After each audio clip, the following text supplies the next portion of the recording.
Whether you're just beginning as a photographer and starting to look for clients, or a seasoned professional, having a beautiful portfolio that works hard for you is crucial in building a sustainable and rewarding career. I'm going to show you why it's more than just cobbling together a bunch of your best photos. Hi, I'm Maddy, a multidisciplinary designer and a design educator at Canva.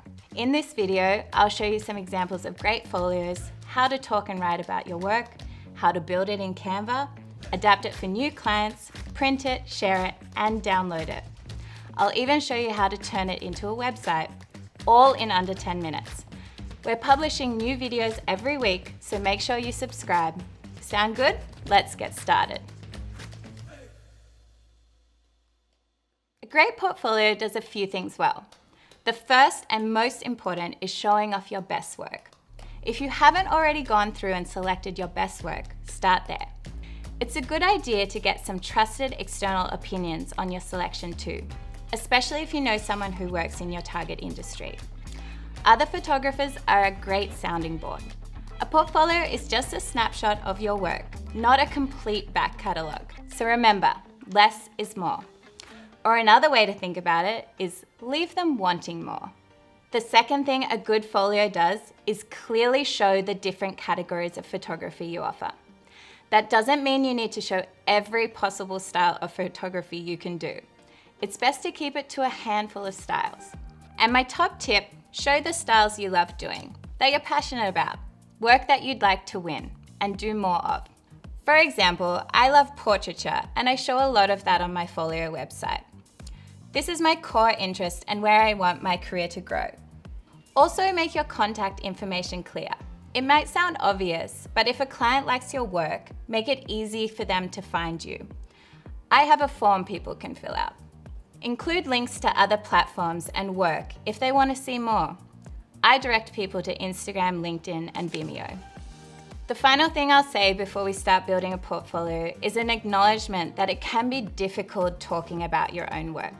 There's a fine balance between selling yourself and showing your strengths. It helps me to remember that this is not an autobiographical journey of my photography career. It's a tool for a prospective client to decide whether I will fit their project. Think about what information they might want or need to make a decision to book you. We often say that if we are not sure, start inspired with a template. This brings up over 1,000 templates you could use straight away. Anything with a crown is for pro users, and if you see something you like, preview it by clicking on the 3 little dots. Here you can see the different pages. Yeah, I like this one. I'm going to use this and modify it to fit my style better. I'll change the background color. I'm going to upload a picture of me here. You don't have to do this, but I do love this shot. I'll change the typeface as well to something that's a bit more me. On this second page, I'll drop in my bio. Make sure it covers who you are, some of your favorite jobs or clients, and something memorable that shows you're a real person with a real personality. It's a nice icebreaker when the client reaches out to you. I'm going to put in my contact details. This is because I want them to be able to find them quickly when they need them. And just like that, we've begun our portfolio. A question I get asked a lot is what to write in portfolios, or whether you should write anything at all outside of your bio and how to get in touch. As a general rule, it's best to keep text to a minimum in your photography portfolio. Let your photos do most of the talking, so keep it simple, succinct, and relevant. But that doesn't mean you shouldn't have any text. Remember, often when someone is looking at your portfolio, you won't be there, so you'll need something to explain the work. And instead of talking about the technical aspects of taking a photo, which might be all jargon to your client, focus instead on how your work solved a business problem or helped your client. This will indicate how you can help other businesses as well. Okay, I'm going to drop some images in here. These aren't my photos for the purpose of this video. I'm just grabbing stuff from Canva's library. You'll be using your own shots that you upload. I'm going to place them in a grid format. Make sure one of the photos, probably your favorite one, is the hero. This means it's going to get a bit more attention and provide an entry point for the viewer. I'll add some text here and include the client, the talent, the location or campaign, or where the imagery was used. I'll add a category title up here so it's easy to see. And I have a bit of space down here where I can provide a little more context about why I've chosen this category. Remember, the client is buying you as much as your skill. So I'm going to add in a little bit about why I love photographing people so much. When you're sending your folio to a prospective client, make sure it's full of relevant work for them. For instance, an e-commerce brand will probably be more interested in seeing your product photography rather than portraits or landscapes. A travel brand will want the opposite. They want to see how you capture people in their locations. Building it in Canva means your portfolio is always adaptable. It's very easy to add in pages or swap them out. Focusing spreads on one specific project or client makes it easier to highlight the brief, the challenges you overcame, and what you were able to deliver with the time frame. I mentioned product photography before, and this is one area I love. So say you had a beverage client and you wanted to show how you were able to capture their product in the best way. Think about what information will convince the prospective client and that you are the right person for the job. There, that's looking pretty good. It's very easy to see I'm confident in this type of work. Okay, I'm going to keep creating more pages and add in the different categories or projects so I can finish this portfolio. Making a photographic portfolio is a huge achievement and an important tool in getting more work. The next important step is getting people to see it. Thankfully, Canva gives you many options to share your portfolio. Let's take a look at a few. In the Canva editor, go to the Share menu and you'll see some options right away. Let's go down to More so you can see them all. One of the most useful sharing options is View Only Link. This creates a hyperlink to your portfolio directly from email or direct message, or you can use the link on your social media channels to direct your followers to your portfolio. This is what it looks like when your audience clicks on the link. They can click through each page. It's super convenient. You can even share a link for them to watch. This will automatically scroll through without them even needing to do anything. If you scroll down, you can see an option to download your portfolio. So you can send a digital version via email, and you can save a digital copy directly to cloud storage like Google Drive too. Further down, you can even share it directly to email, Slack, and other messaging platforms.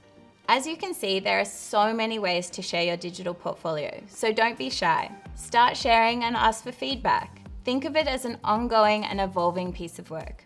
The more feedback you get, the better you can make it. Having a digital portfolio is great, but it can also be helpful to have a printed one. Print media leaves a lasting impression. If you're meeting someone in person, even if they've seen your portfolio online, handing them a physical version of your portfolio shows you have pride in your work. You've put in the effort, and perhaps most importantly, it shows you can follow through and execute on an idea. So, jumping back into the Share menu, this time we're going to hit the Print Your Design button. This one with the little delivery truck. Scroll down until you see Photo Books Landscape. It may ask you to resize. Make the adjustments as needed. For this, you will need at least 20 pages for the binding to be effective. It will also ask you what you want on the cover. My first page is actually working well, and actually my back cover is looking pretty good too. If you're not as lucky as me, then you might want to cancel out of this and go and create the ultimate cover. Choose your size, hard or soft cover, and what type of paper finish you want. Hit continue and add your details. In no time at all, it will be delivered to your door. Now that you've done all the hard work of making your portfolio, why not turn it into a website? If you've put off making a website because it's always been too hard, I have some good news for you.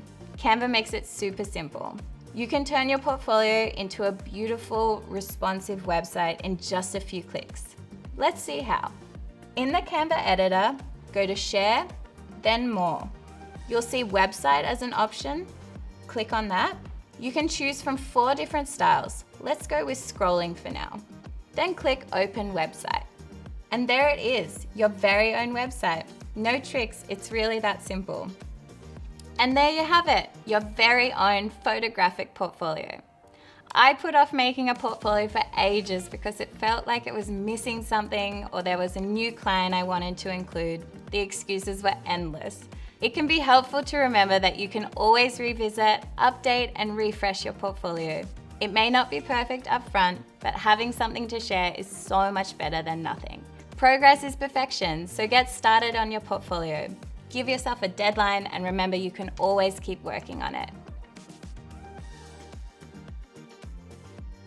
I hope this inspires you to create or update your portfolio. Remember to like and subscribe for more Canva content. Here's a few suggestions of more content that you might like to watch. Or leave us a comment for things that you'd like to learn more about. Thanks so much for watching.